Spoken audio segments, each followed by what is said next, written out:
So my name is Senator Dick Durbin. It's not actually Senator, it's just Dick Durbin.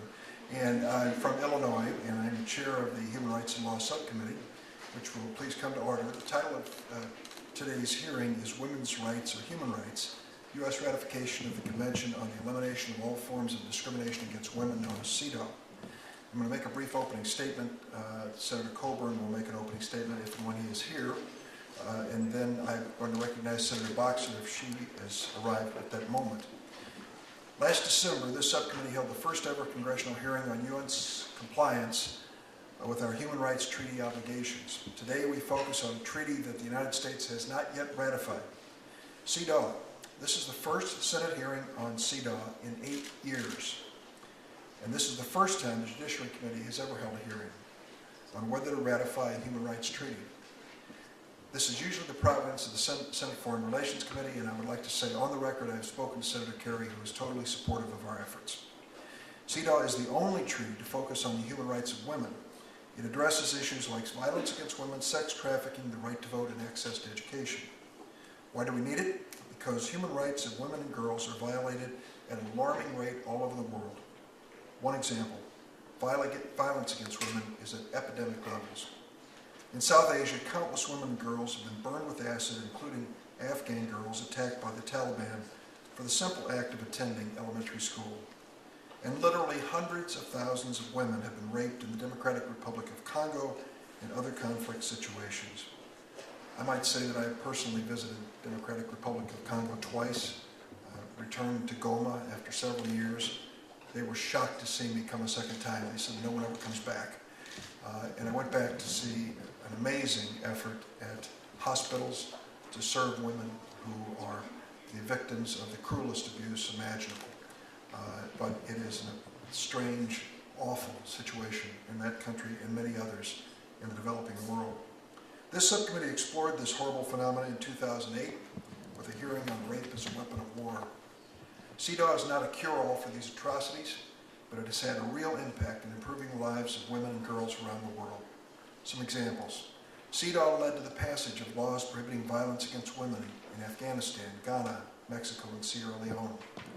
It led to women being granted the right to vote in Kuwait, and it helped give women the right to inherit property in Kenya, Kyrgyzstan, and Tajikistan. CEDAW has been ratified by 186 of 193 countries. Sadly, the United States is not one. Sadly, the United States is one of only 7 countries in the world that has failed to ratify CEDAW, along with Iran, Somalia, and Sudan. CEDAW was transmitted to the Senate 30 years ago. Twice, in 1994 and 2002, a bipartisan majority in the Senate Foreign Relations Committee reported the treaty to the Senate floor, but the Senate has never voted on this treaty. Under Presidents Reagan, Bush, George H.W. Bush, and Clinton, the United States ratified similar agreements on genocide, torture, and race. It is time, I believe, to renew this proud bipartisan tradition and join the rest of the world in demonstrating our commitment to women's rights. Let's be clear, the United States does not need to ratify CEDAW to protect our own women and girls.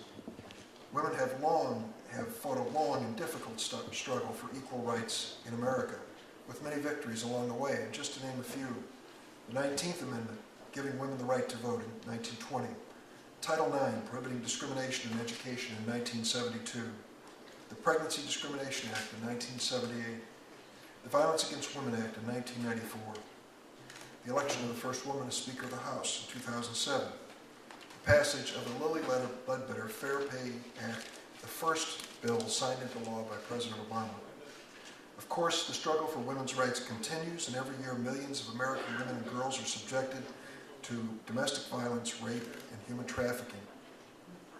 And women who work full-time still only earn 77 cents for every dollar that a man is paid. That's why it's unfortunate that yesterday we failed to muster the votes, the 60 votes needed to proceed to the Paycheck Fairness Act. But the robust women's rights protections in U.S. law in many ways exceed the requirements of CEDAW. Even opponents of CEDAW acknowledge that ratifying CEDAW wouldn't change the U.S. law in any way. So why should we worry about it? Why even have a hearing on it? Throughout history, we have tried to be a leader in the world to advance human rights. But many times we have lost our credibility when other countries have challenged us. Retired Supreme Court Justice Sandra Day O'Connor sent us a letter yesterday, which we received, and I'd like to quote. She said, "The Senate's failure to ratify CEDAW gives other countries a retort when U.S. officials raise issues about the treatment of women, and thus our non-ratification may hamper the effectiveness of the United States in achieving increased protection for women worldwide." Justice O'Connor is right. We need to ratify CEDAW so that we can more effectively lead the fight for women's rights in corners of the globe where women and girls are subjected to the most extreme forms of violence and degradation simply for exercising their fundamental human rights. CEDAW is about giving women all over the world the chance to enjoy the same freedoms and opportunities that American women have struggled long and hard to achieve. Women have been waiting for 30 years.